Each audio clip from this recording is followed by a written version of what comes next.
Now, happy birthday, 140 years young. And what a record and a legacy you have left and you continue to have in relation to Australia. Now, I've been around the blocks a few times in welfare, both inside and outside government. Inside government leading child protection, drug and alcohol treatment services, and a number of others for the Victorian government. Outside government leading a range of agencies such as the current agency I'm CEO of, Anglicare Victoria, over a number of years, and a number of others. But I have to say, in 45 odd years of my experience, it's the memories of working for a Crossroads Salvation Army over the last 10 years, for 10 years at the St Kilda Crisis Centre that often are my best career memories. And I want to recognise your impact on Australian disadvantage and those in need, and the lasting legacy you continue to have. Now, I've been asked to speak about the community sector in 2023, the change in social needs, the face of the sector today and its challenges. Just a simple list to talk about, and I want to thank David Eldridge for this brief. But since colonisation, Australia has a rich history of community sector service. Much like the roots of the Salvation Army in London, where they were born out of, services to the poor and the abandoned were born out of concern by parishioners, individuals of church communities and church groups who gathered in parishes and church halls, uncomfortable with the poverty they walked past, uncomfortable about the needs that they saw. And in some way, these individuals wanted to do something about those needs. There wasn't an organisation, there wasn't an agency, it was individual group conversation and dialogue that led to some of the actions that we saw in the early 20th century, late 19th century. Orphanages were created, some good, some not so good. Homes for lost women were established, homeless shelters, soup kitchens for the poor, lending from the donations to local philanthropy of wealthy established members also participating and contributing to create services. And great Australian community organisations we see today grew out of those roots. Brotherhood of St Lawrence, Mission to Streets and Lanes, Berry Street, Mission Australia, Uniting Care, St John's Homes for Boys, and so on and so forth. Notwithstanding the arrival of the Salvation Army from the work of Streets and Lanes of London, and starting all that Australian work from a simple prison chapel in a prison. These organisations led government into services and responses to the poor. Whilst philanthropy played an important part in the establishment of the early community sector, government was slowly convinced to also respond and secure these services in an ongoing way. And despite our wealth and our historical narrative as the lucky country, problems in our societies have continued to be prevalent, and so has the relationship in tackling those problems between the community sector and government. From one of the community sector initiating services, to the government following along, to one of the community sector being supported by government to do its work, to governments over this time looking to the community sector to deliver services on its behalf. From initiator of need 200 years ago, now becoming serving contracts for government in this regard we see today. And it is the main dynamic that goes on in the welfare sector, folks, between the community sector and government. 78% of the sector report funding from state or federal government as their main income source, whilst only 5% report about philanthropy as their main income source. So if this is the main dynamic for the community sector, the partnership with government, that is the main cog of the welfare provision, let's look at this relationship and is it relevant? Is the community sector participating in this relationship the way it should for the need that we see? Overall, you could say that the partnership between community sector and government is stable, is pretty okay, good in many respects. Community agencies want to work with the government of the day, regardless of what side of politics. Governments see the value of the sector and seek their relevance to deliver acquired services. And whilst these arrangements are familiar and stable, and we all operate strongly in this dynamic, This is also influencing behaviour of the community sector in times that are socially challenging and while times are difficult for communities in need, this is starting to influence behaviour of the community sector, this dynamic, the way we're delivering between government and community. The prospect of tendering can result in agencies being more about competition than collaboration, as community sectors seek government's favour, seek government's contracts. Now, when it comes to reform, this is not necessarily an obstacle, that is collaboration, but it is a condition of the environment we play in. And sometimes, true, collaboration can get in the way of reform, but also it divides us into single entities. But the partnership between government and the sector can restrict new reforms being proposed by the community sector as government comes up with ill-thought-through ideas from party hacks and then overprescribed tenders, and then they want to do this by who, for how many, and start to overwrite the result of what the community sector can bring, that is, the model to the problem. However, the community sector need to continue to be curious about evidence models, new approaches, bold ideas on poverty to put to the government as well. It means that our role is not only about implementing the contracts for government, but proposing new ways of thinking. And we've seen the changing face of the child protection system in this country, looking not to the United Kingdom, but to the United States for family-based models such as functional family therapy, multi-systemic therapy, safe care modules for early parents who are vulnerable in raising their children, evidence-based approaches to these problems. The partnership also can actually move the behaviour or influence the behaviour of the sector by following a segmented approach to complex welfare problems. Government carve up welfare approaches according to ministries, according to departmental sub-areas. Child protection is different to family services, that is different to out-of-home care services, yet all play on the same page. However, the sector know that a more joined up and holistic bringing together welfare and work and education and health reflects more closely how the human being or the family unit functions. We might find ourselves all at the same bowling lane, folks, but we're in fact bowling in our own lanes. Rather than operate in this system, the sector also have to help government reshape its service architecture. These are one of the big challenges for government because government do not know how to actually fix this problem.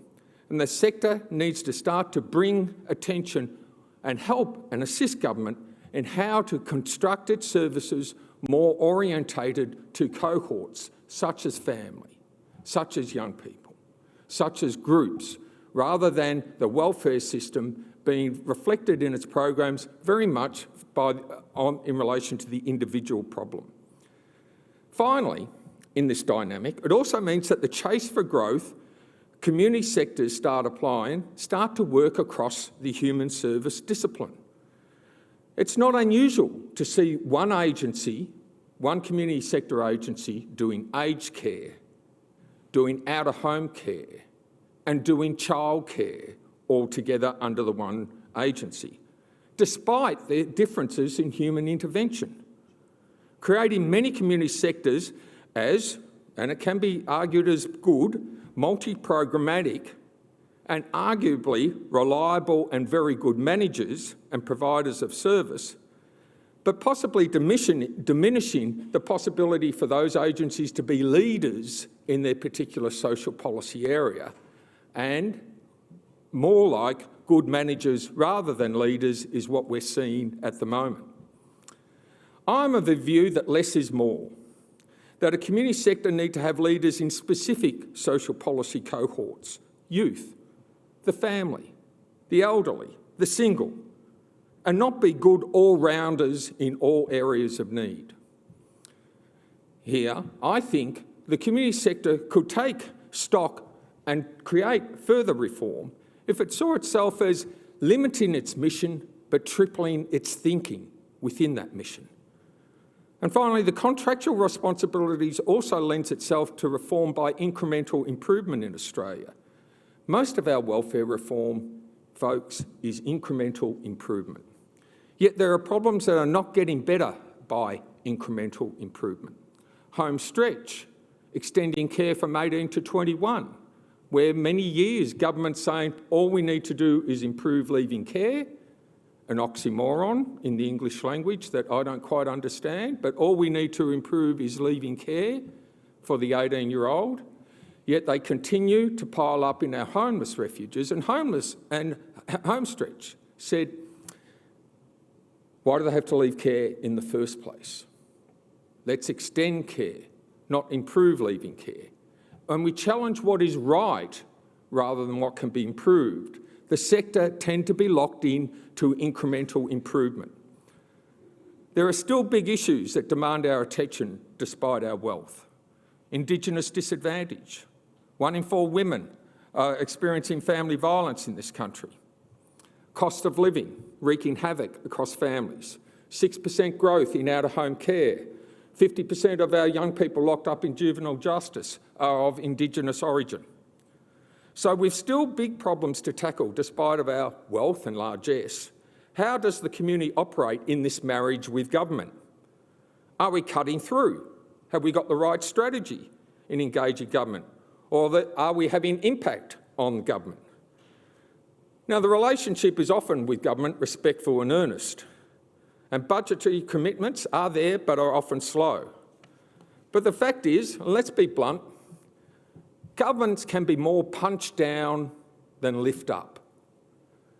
Sure, governments have problems, but government's been prepared to spend $1 trillion on the worried well in stage 3 tax cuts, or spending $350 billion on a bunch of submarines, or being aloof on corporate tax-paying obligations, yet will chase down the Centrelink person through robo-debt, won't lift the housing crisis to where it should be, won't lift the poverty lines on Centrelink, and maybe it is, and possibly, the Australian population took this narrative on from punch-down governments and we didn't get the voice over the line.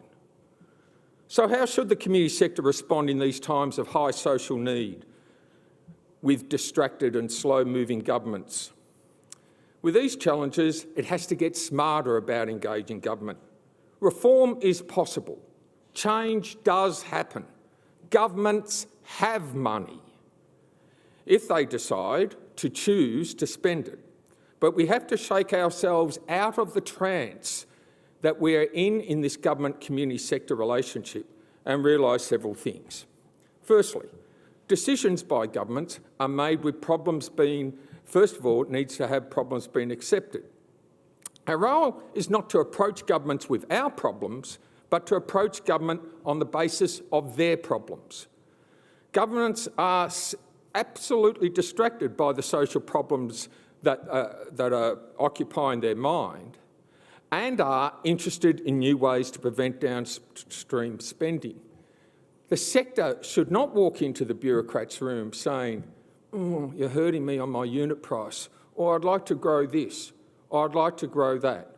Because inside the bureaucrat's mind is, don't tell me your problems, I've got enough of my own. The sector should be walking and saying, I see your problems. And if government can't see the problems, it points out a problem about why government needs to see it as their problem and start to offer solutions to it. It's my view that the sector should be courting more treasurers than ministers on issues of reform. Treasurers are looking for partnerships with the sector to wrestle problems down. Treasurers are looking for downstream savings in a post-COVID environment. PBRs, payment by results, social impact bonds, a range of other measures like early intervention frameworks. It is the Treasury official that the sector should be chatting to. It is the Treasurer that the sector should be chatting to rather than the Minister. It's Treasurers who give permission.